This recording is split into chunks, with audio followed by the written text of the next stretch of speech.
Dangerous animals Sean burn സംവിധാനം ചെയ്ത് ഹാസി Harrison, ജായ് Courtney തുടങ്ങിയവർ പ്രധാന വേഷങ്ങൾ വന്ന ഈ ഇംഗ്ലീഷ് ഹൊറർ സർവൈവൽ ത്രില്ലർ സിനിമയെ കുറിച്ചാണ് ഇന്ന്.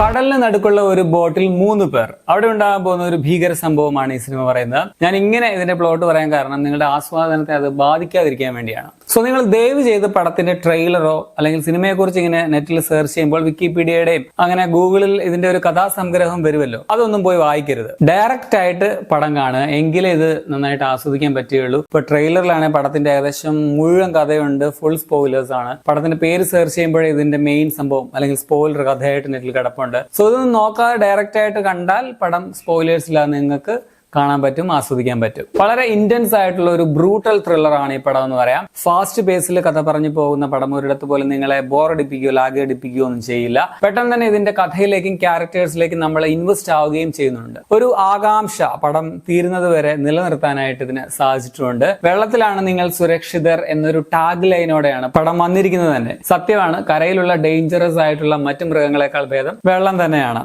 അതാണ് ഈ പടത്തിന്റെ കോർ. വളരെ സ്ട്രോങ് ആയിട്ടുള്ള വില്ലൻ, ഒപ്പം ഇതിലെ നായകൻ നായിക, അവരോട് നമുക്കൊരു ഇഷ്ടം തോന്നുകയൊക്കെ ചെയ്യുന്നുണ്ട്. അവർ തമ്മിലുള്ള ഇന്ററാക്ഷൻ ഒക്കെയും വളരെ നൈസ് ആയിരുന്നു. പെർഫോമൻസ് പറഞ്ഞാൽ അഭിനയിച്ച എല്ലാവരുടെയും നല്ല പെർഫോമൻസ് ആണ്. എല്ലാവരും എന്ന് പറയാൻ ഒരുപാട് ക്യാരക്ടേഴ്സ് ഒന്നുമില്ല, 4-5 പേര് അങ്ങനെ കണ്ടേ ഉള്ളൂ. സെഫർ ആയിട്ട് വന്ന ഹാസി ഹാരിസൺ, പുള്ളിക്കാരൻ നൈസ് ആയിരുന്നു. ആക്ഷൻ സീനൊക്കെ നൈസ് ആയിട്ട് തന്നെ ചെയ്തിട്ടുണ്ട്. അതുപോലെ ടക്കർ ആയിട്ട് വന്ന ജായ് കോട്നി, പുള്ളി കിടുവായിരുന്നു. പടത്തിൽ എടുത്തു പറയേണ്ട ഒരു പെർഫോമൻസ് ആണ് പുള്ളിയുടേത്. അതുപോലെ മോസസ് ആയിട്ട് വന്ന ജോഷ് ഹ്യൂസ്റ്റൺ, ഇവർ 3 പേരുടെയും പെർഫോമൻസും കഥാപാത്രങ്ങളും നമുക്ക് ഇഷ്ടമാകും. അതുപോലെ ഈ പട്ടികൾക്ക് ഇഷ്ടമില്ലാത്ത മനുഷ്യരെ നമ്മൾ വിശ്വസിക്കരുതെന്ന് പറഞ്ഞിട്ടുണ്ട്. സത്യമാണോ? ഇതിന്റെ ക്യാമറ, എഡിറ്റിംഗ്, പ്രൊഡക്ഷൻ ഡിസൈൻ ഒക്കെ മികച്ചതാണ്.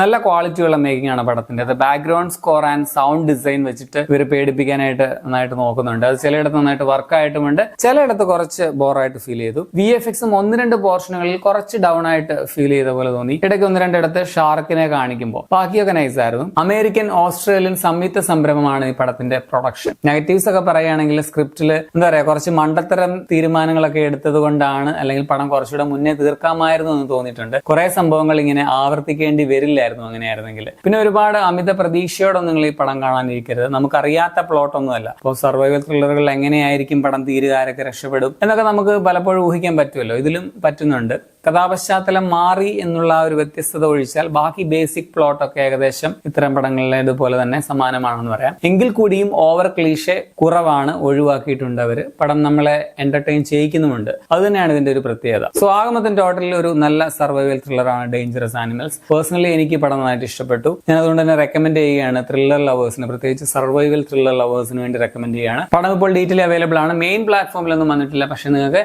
ഇന്റർനെറ്റിന്റെ ശക്തി ഉപയോഗിച്ച് കാണാൻ പറ്റും. 1 മണിക്കൂർ 38 മിനിറ്റ് ആണ് സിനിമയുടെ റൺ ടൈം. പിന്നെ 18+ ആണ് പടം. ബ്രൂട്ടൽ രംഗങ്ങൾ, ന്യൂഡിറ്റി, സെക്സ് സീൻസ് ഒക്കെ പടത്തിലുണ്ട്, അത് ഓർക്കുക. അപ്പൊ നിങ്ങൾ ഈ പടം കണ്ടുള്ളവരാണെങ്കിൽ നിങ്ങളുടെ അഭിപ്രായം കമന്റിൽ രേഖപ്പെടുത്തുമല്ലോ.